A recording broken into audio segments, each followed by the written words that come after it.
সুপ্রিয় বন্ধুবান্ধব, আস্থাভাজন এবং সম্মানিত শিক্ষক মণ্ডলী, এই কোলাহলমুক্ত পরিবেশে বসে একটা বিষয় ঘুরপাক খাচ্ছে।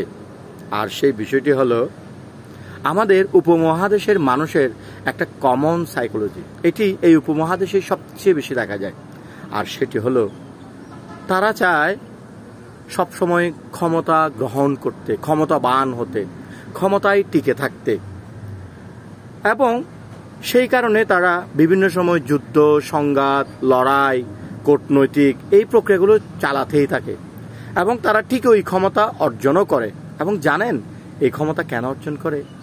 তারা চায় সবাই তাদের অধীনত থাক, সবাই তাদের অনুগত থাক, এবং তারা ক্ষমতা অর্জন করে সবাইকে দাপিয়ে জোর করে অনুগত বানিয়েও ফেলে। কিন্তু তারা একটা জিনিস ভুলে যায়, সেই ক্ষমতাবানরা একটা জিনিস ভুলে যায়।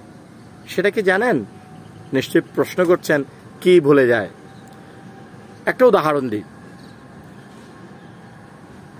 আপনি দেখুন, যখন একটি বড় গাছ, তার ওখানে যখন অনেক ফল ধরে, তখন কিন্তু সেটি ভারে নুয়ে পড়ে।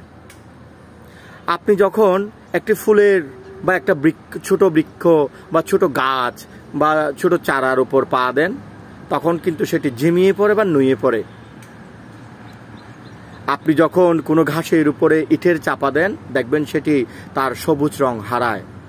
কিন্তু যখনই সেই গাছের ফল পড়ে যায়, সে আবার উঠে দাঁড়ায়। যখনই আপনার পাটা সরে যায়, তখন কিন্তু সেই ছোট বৃক্ষটি আবারও উঠে দাঁড়ায়।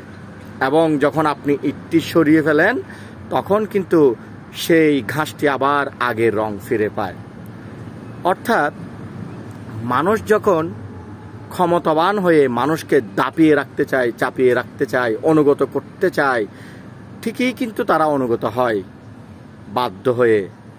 পক্ষান্তরে তার ভিতরে আপনার প্রতি কিন্তু, সেই ক্ষমতাবান ব্যক্তির প্রতি কিন্তু ঘৃণা, রোষ সৃষ্টি হয়। এবং একদিন দেখবেন সেই প্রথম সেই ক্ষমতাবানের বিরুদ্ধে প্রতিবাদ করে তোলে এবং তার বিরুদ্ধেই লড়াই ঘোষণা করে। তাই আসুন, ক্ষমতাকে অবশ্যই আমরা গেইন করব, ক্ষমতাকে আমরা অর্জন করব, তবে সেটি দাপিয়ে চাপিয়ে নয়, সেটি ভালোবেসে। তবেই আপনার সেই ক্ষমতা, অর্জিত ক্ষমতা দীর্ঘস্থায়ী হবে। তাই সবাইকে অনুরোধ করব, আসুন আমরা ক্ষমতা গ্রহণের ক্ষেত্রে যে দাপানো, জোরজার, মুল্লুকতার যে নীতি রয়েছে, সেটি পরিহার করি। আমরা কূটকৌশলী হই, আমরা মানুষকে ভালোবেসে ক্ষমতা অর্জন করি।